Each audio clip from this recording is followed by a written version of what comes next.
Kolhapur urban cooperative बँकेच्या 8 संचालकांना अपात्र ठरवण्याच्या मागणीसाठी बँकेचे सभासद संजय कुमार वाळके यांनी स्वातंत्र्य दिनीच बँकेच्या आवारात आत्मदहनाचा प्रयत्न केला।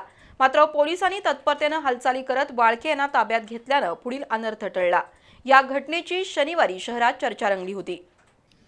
कोल्हापूर अर्बन कोऑपरेटिव्ह बँकेचे सभासद संजय कुमार वाळके यांनी बँकेच्या संचालक मंडळावर गंभीर आरोप केलेत। संचालक मंडळातील 8 संचालक हे सलग 10 वर्षांपेक्षा अधिक काळ पदावर कार्यरत असल्याचा दावा वाळके यांनी केलाय। रिझर्व्ह बँकेच्या निर्देशानुसार हे नियमबाह्य असून संबंधित संचालकांवर तत्काळ अपात्रतेची कारवाई करावी अशी मागणी त्यांनी केली होती।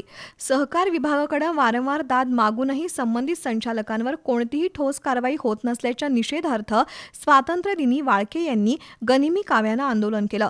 संचालकांवर आरोप करत संजय कुमार वाळके यांनी अर्बन बँकेच्या गंगावेश इथल्या प्रधान कार्यालयाच्या आवारात अंगावर ज्वलनशील पदार्थ ओतून घेऊन आत्मदहनाचा प्रयत्न केला। अचानक घडलेल्या या प्रकारामुळे काही काळ गोंधळाची स्थिती निर्माण झाली। मात्र लक्ष्मीपुरीचे निरीक्षक श्रीराम कन्हेरकर, गोपनीय अंमलदार एकनाथ कळंत्रे यांच्यासह पोलिसांनी तात्काळ धाव घेऊन वाळके यांना ताब्यात घेतलं। त्यावेळी वाळके यांची पोलिसांशी झटापटही झाली। मात्र पोलिसांनी वाळके यांना वेळीच रोखल्यामुळे पुढील अनर्थ टळला। या घटनेबाबत शहरात दिवसभर चर्चा सुरू होती।